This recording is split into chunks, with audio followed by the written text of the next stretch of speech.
8월 달에 코로나 광풍이 불었을 때 언론은 교회에 대하여 비판적이고 악의적인 기사를 많이 쏟아내었습니다. 제목은 이렇습니다. 교회에서는 코로나도 안 걸려. 코로나 하나님이 낫게 하신다. 여러분 어떻게 생각하십니까? 이런 악의적인 기사를 보고 많은 기독교 신앙을 가진 사람들도 혀를 차면서 교회를 비난하였습니다. 그들의 말은 이렇습니다. 저러니까 사람들이 교회를 안 가지. 교회는 독선적이고 이성을 잃었어.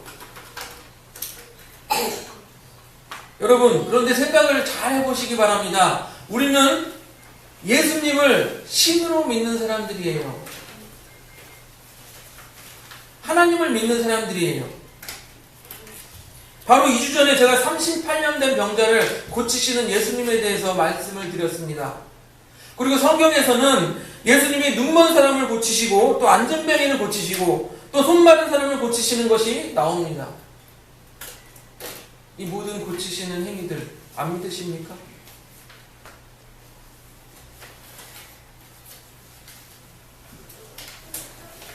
예수님이 고치실 수 있다는 것이 안 믿어진다면 자기가 그리스도인이라고 하기 전에 먼저 자기의 신앙을 먼저 점검해야 될 것입니다. 나는 예수님을 믿어. 나는 교회도 다녀. 그런데 코로나를 하나님께서 치료하신다는 것, 그 말을 비난할 거야. 이 얼마나 이율배반적인 생각입니까? 물론 예수님이 고쳐주시는 그 시대와 지금 상황이 다르지 않습니까? 예, 맞습니다. 다릅니다. 그러나 반대 입장에서 생각을 해보면 코로나 때문에 교회를 그렇게 비난하는 사람들은 그 말이 하나님이 코로나를 고쳐주신다, 낫게 하신다, 이 말이 어떠한 상황에서 나왔는지 그들도 모르지 않습니까? 저는 목사로서 이렇게 기도합니다. 우리 교회 성도님들이 이 코로나와 같은 질병에 걸리지 않도록 보호하여 주시옵소서. 또 코로나에 걸린 성도님이나 우리 가족들이 있다면 또 이렇게 기도할 것입니다. 신유의 하나님, 이 코로나를 치료하여 주시옵소서. 그럼 저도 독선적인 목사고 광신도적인 목사입니까?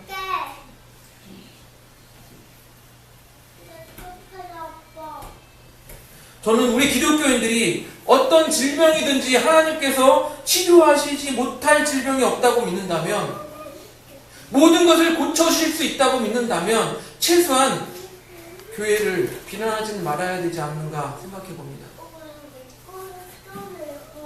물론 상황과 뭐 이런 게 다르겠죠. 그러니까 비난하지 말아야 된다고 생각합니다. 그런데 언론들은요, 이 기독교 신앙에 대해서, 그 깊이에 대해서 잘 모르니까 악의적인 가사를 쏟아내는 거예요. 그렇다고 해도 우리 그리스도인들은요, 치유의 하나님을 믿는 우리 그리스도인들은 그것에 대해서 비난하지 말아야 되는 거예요. 오히려 그런 상황 속에서 나의 믿음이 아직도 연약하구나, 나의 믿음 없음을 돌아보는 그런 성숙한 그런 그리스도인이 되어야 할지 않을까 생각합니다. 그래서 저는 오늘 본문 말씀을 가지고 우리가 믿음이 있다고 하면서 얼마나 우리 삶 속에서 믿음이 없는 삶을 살고 있는지 그것에 대해서 우리 한번 생각해 보고자 합니다.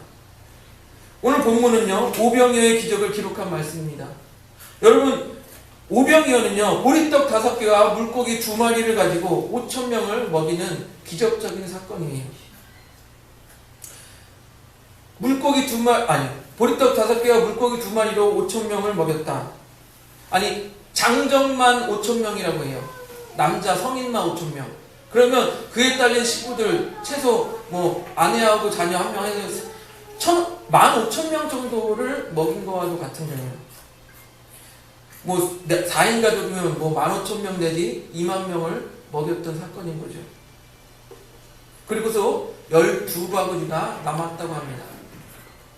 여러분 이 사실이 믿어지십니까? 아멘. 이 오병이어의 기적은 믿어지는데 왜 하나님께서 코로나를 치료해 주실 수 있다라는 것은 믿지 않을까요? 왜 그럴까요? 오늘 본문 6장 2절을 보세요. 우리 같이 보겠습니다. 본문 6장 2절 같이 읽습니다. 시작. 큰 무리가 따르니 이는 병자들에게 하시는 표적을 보았음이라. 아멘. 사람들이 예수님을 따르는 이유가 뭐예요? 예수님께서 병자들을 고쳐주셨기 때문이에요. 쉽게 말씀드리면 예수님께서 병자들을 고쳐주셨고 사람들이 또 예수님을 따르는 이유는 예수님께로 가면은 못 고칠 병이 없어. 그러니까 우리 가서 고치자. 예수님을 따르는 거예요. 그렇게 많은 사람들이 모이는 걸 보시고 예수님이 뭐라고 하십니까? 빌립을 시험하고자 질문을 던집니다. 우리 5절 보겠습니다. 6장 5절. 요한복음 6장 5절 같이 읽습니다. 시작. 예수께서 눈을 들어 큰 무리가 자기에게로 오는 것을 보시고 빌립에게 이르시되 우리가 어디서 떡을 사서 이 사람들을 먹이겠느냐 하시니. 예수님께서 빌립에게 질문하신 요지는 뭐예요? 어디에서 얻겠느냐? 어디에서? 이 어디에서의 중심을 두고 있습니다. 초점을 두고 있습니다. 그런데 빌립은 뭐라고 말합니까? 7절을 한번 보겠습니다. 빌립의 대답은 6장 7절 같이 읽습니다. 시작. 빌립이 대답하되 각 사람으로 조금씩 받게 할지라도 200데나리온의 떡이 부족하리이다. 아멘. 200데나리온이 부족합니다. 즉 빌립의 대답은 얼마가 부족합니다 예요. 예수님이 물어보신 것은 어디에서 얻겠느냐, 여기에 중심이 있는데 이 빌립의 대답은 얼마가 부족합니다. 계산하고 있는 거예요. 얼마에 초점을 맞춰서 계산하고 있는 것입니다. 그러니까 예수님께서 어디서 나서 이 많은 사람을 먹이겠느냐 이렇게 물어보면 믿음 있는 사람들은, 믿음이 충만한 사람들은 이렇게 대답해야 될 거예요. 하나님께로부터 나옵니다. 이스라엘 백성을 40년 동안 그 광야에서 만나와 메추라기로 먹이셨던 그 하나님께로부터 그 양식이 나옵니다. 이렇게 믿음으로 대답해야 될 거예요. 그런데 빌립의 대답은 어떻다고요? 얼마가 부족합니다. 우리의 믿음의 한계가 이렇습니다. 예수님께서는 우리에게 너의 구원이 어디서 오냐 이렇게 묻는데 우리는 이렇게 말해요.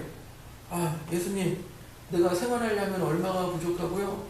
내가 좀 그래도 인간답게 좀 살아가려면 얼마를 더 벌어야 되고요?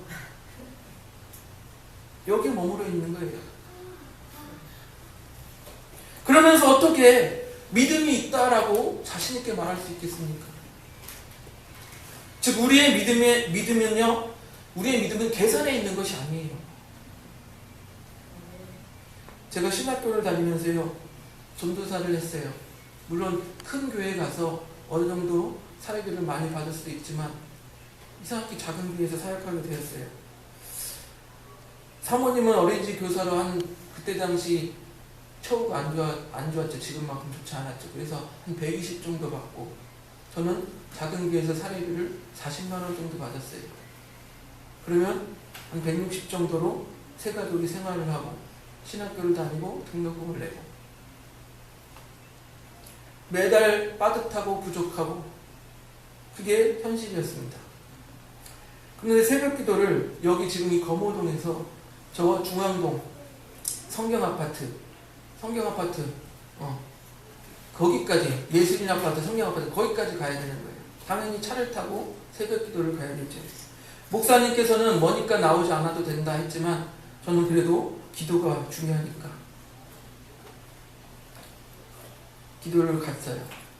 그런데 기도를 하다 보니까 저의 마음속에 계산이 들어오기 시작하는 거예요. 저 새벽 기도 안 가면 기름값으로 최소 10만 원에서 15만 원 이상은 좀 절약할 수 있을 것 같은데 굳이 새벽 기도를 가야 되나? 그래도 기도하는 것이 중요하니까 하나님께서 책임져 주시겠지 하는 믿음을 가지고 다녔습니다. 그렇게 결심하고 다니니 마음도 편하고 이후에 별 어려움 없이 경제적 어려움 없이 또 공급하시는 하나님을 경험하게 되었습니다. 이렇게 우리는 우리의 얄팍한 머리로 계산을 하지만 하나님께서는요 우리의 계산과 생각을 훨씬 뛰어넘어서 역사하시는 분이 바로 하나님이에요. 우리의 생각보다 더 크신 분이 하나님이라는 거예요. 우리 인간의 생각으로 하나님을 제한하려고 하면 안 된다는 거예요. 그게 뭐 계산이에요. 그런 상황 속에서 이제 다른 제자 안드레가 예수님께 말합니다. 6장 9절을 보겠습니다. 요한복음 6장 9절 같이 읽습니다. 시작. 여기 한 아이가 있어 보리떡 5개와 물고기 2마리를 가지고 있나이다. 그러나 그것이 이 많은 사람에게 얼마나 되겠사옵나이까. 예수님께서 뭐라고 했어요? 어디서 나서 이 어디서에 중점을 두어서 질문을 던졌더니 빌립은 얼마가 부족합니다. 다른 말을 했어요. 그런데 안드레는 어디서라는 질문에 여기 있습니다. 여기라는 답을 하는 거예요. 좀 맞춘 것 같죠? 질문의 포인트를 잘 잡은 것 같습니다. 여기 보리떡 5개와 물고기 2마리가 있습니다. 라고 좀 그래도 맞춘 것 같은 답을 합니다.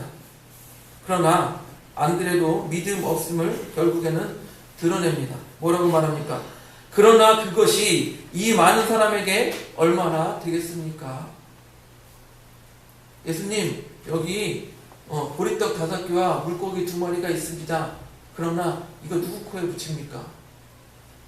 그런 거예요. 이 많은 사람을 먹일 수는 없습니다.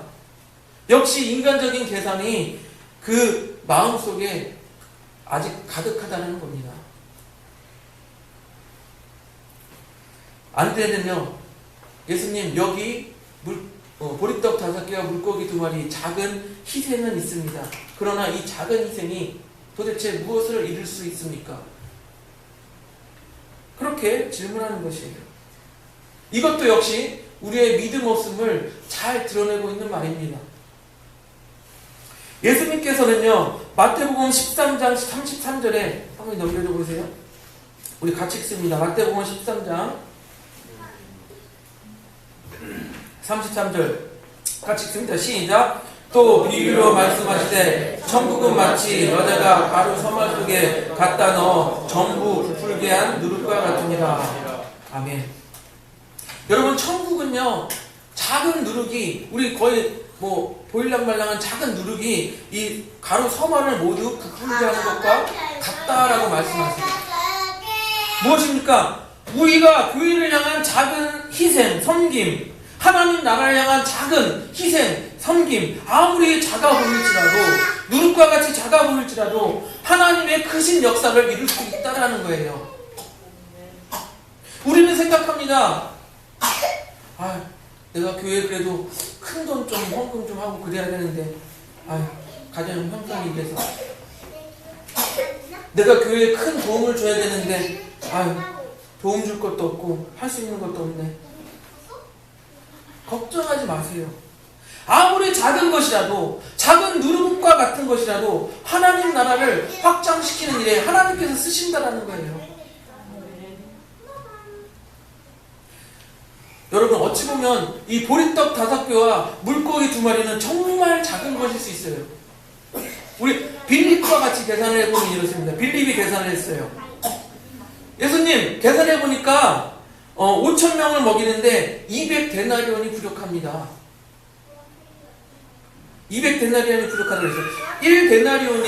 1데나리온이 한 사람의 하루치 일당이라고 합니다. 지금 뭐 노가다를 하면 12만원 정도 받는다고 그래요. 그럼 12만원 곱하기 200을 하면 얼마입니까? 2,400만원이에요. 이 2,400만원이 필요하다는 거예요. 2,400만원을 다시 5,000명으로 나누면 1인당 4,800원이 됩니다.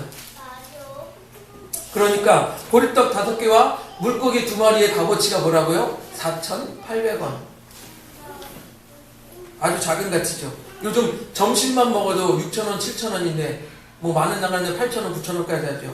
그런데 4,800원이다. 아주 작은 값어치예요. 그런데 우리가 좀 더 심도 있게 깊이 들어가면 이렇습니다. 이건 5천 명은 장정만 계산한 거예요. 아까 말씀드린 것처럼 한 가족이 대략 3명이다 치면 3을 곱해야 돼요. 그럼 15,000명이에요. 2,400만 원을 15,000명으로 나누면 얼마가 됩니까? 1,600원이 돼요. 너무 작죠. 편의점에서 삼각김밥 하나 사 먹는 가격이 1,600원인 것입니다. 즉 편의점에서 삼각김밥 하나 사 먹을 가격 1,600원으로 오병이어의 기적이 일어났다는 거예요. 예수님께서는요, 작은 희생이라도, 작은 것이라도 큰 기적을 이룰 수 있다는 것입니다. 하나님께서는요, 보잘것없는 1,600원일지라도 큰 기적과 역사를 보여주실 수 있는데 우리의 믿음은 그에 미치지 못하고 믿지 못하는 거예요. 우리가 얼마나 하나님의 능력을 불신하고 있는지 보여주는 것이 바로 이것이에요. 그렇게 5,000명 이상 배부르게 먹고도 12바구니가 남았다고 합니다. 하나님께서는요, 우리 인간처럼 계산기를 두드리는 것이 아니에요. 보리떡 5개가 물고기 2마리로 5,000명을 먹이시고 딱 끝! 계산기 두들겨서 딱 끝! 이게 아니에요. 12바구니가 배불리 먹고도 12바구니가 남았다고 해요. 즉 하나님은 우리를 향하여 계산기를 두드리는 것이 아니고 차고 넘치도록 주시는 거예요. 하나님의 축복은요, 쪼잔한 게 아니라 충분하고 만족할 수 있다는 거예요. 마지막으로 인간이 얼마나 계산하는지 이 계산의 한계를 보여주는 모습이 나타나고 있습니다. 요한복음 6장 14절과 15절을 우리 같이 읽습니다. 6장 14절과 15절 같이 읽습니다. 시작. 그 사람들이 예수께서 행하신 이 표적을 보고 말하되 이는 참으로 세상에 오실 그 선지자라 하더라. 그러므로 예수께서 그들이 와서 자기를 억지로 붙들어 임금으로 삼으려는 줄 아시고 다시 혼자 산으로 떠나가시니라. 아멘.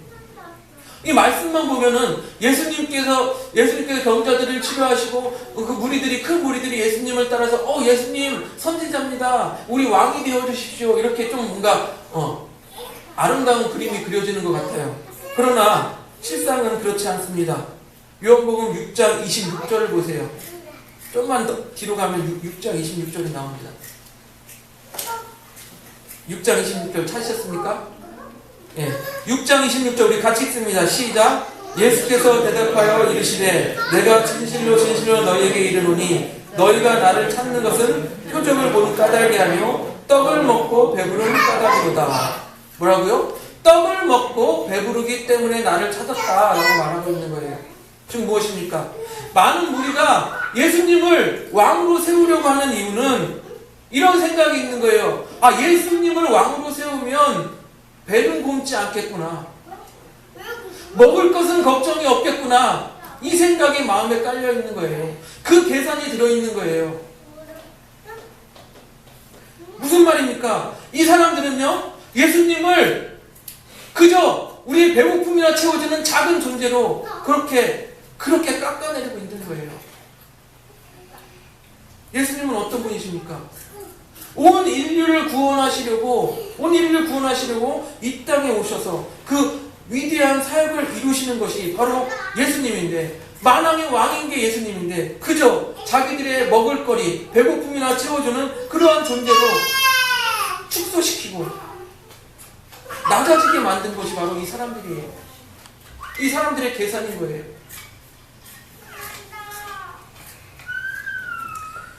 사랑하는 성도 여러분, 우리가 믿음이 있는 것 같지만 사실 실상은 정말로 믿음이 연약한 존재들입니다. 왜요? 스스로 머리에서 계산기를 두드리고 있어요. 어떤 계산기를 두드립니까? 내가 교회 다니면서 어떻게 하면 손해보지 않으면서 교회를 다닐까? 내가 예수 믿으면서 어떻게 하면 손해보지 않으면서 예수님 믿을 수 있을까? 내가 기독교인이라고 하면서 어떻게 하면 좀 더 세상이 나를 보기에 좀 깨어있는 지식인처럼, 깨어있는 기독교인처럼 보이지 않을까. 이런 계산들이 우리 머릿속에 수시로 왔다 갔다 하는 거예요. 여러분, 우리가 아무리 머리를 굴려도, 우리 지혜가 아무리 뛰어난다고 해도 하나님의 지혜와 비길 수는 없는 것입니다. 사모님 넘겨줘 보세요. 고린도전서 1장 25절 우리 같이 봅니다. 시작. 하나님의 어리석음이 사람보다 지혜롭고 하나님의 약하심이 사람보다 강하니라. 아멘. 우리가 아무리 자기가 똑똑하고 지혜롭다고 해서 아무리 계산기를 두들겨 봐야 하나님보다 지혜로울 수 없습니다. 그저 우리는 어떻게 해요? 하나님 앞에 엎드리고 자세를 낮추고 하나님께서 크게 이루실 역사를 믿음으로 바라보며 믿음으로 살아가는 거예요. 믿음으로 살아가는 거예요. 하박국 2장 4절 넘겨줘 보세요. 하박국 2장 4절 우리 같이 읽습니다. 시작. 보라, 그 마음은 교만하며 그 속에 정직하지 못하나 의인은 그의 믿음으로 말미암아 삽니다. 아멘. 의인은 어떻게 산다고요? 믿음으로 말미암아 산다라고 말하고 있습니다. 사랑하는 성도 여러분, 우리 계산기를 던져버리고 오직 믿음으로 사시는 우리 그 사람교회 성도님들이 되시기를 주님의 이름으로 축복드립니다.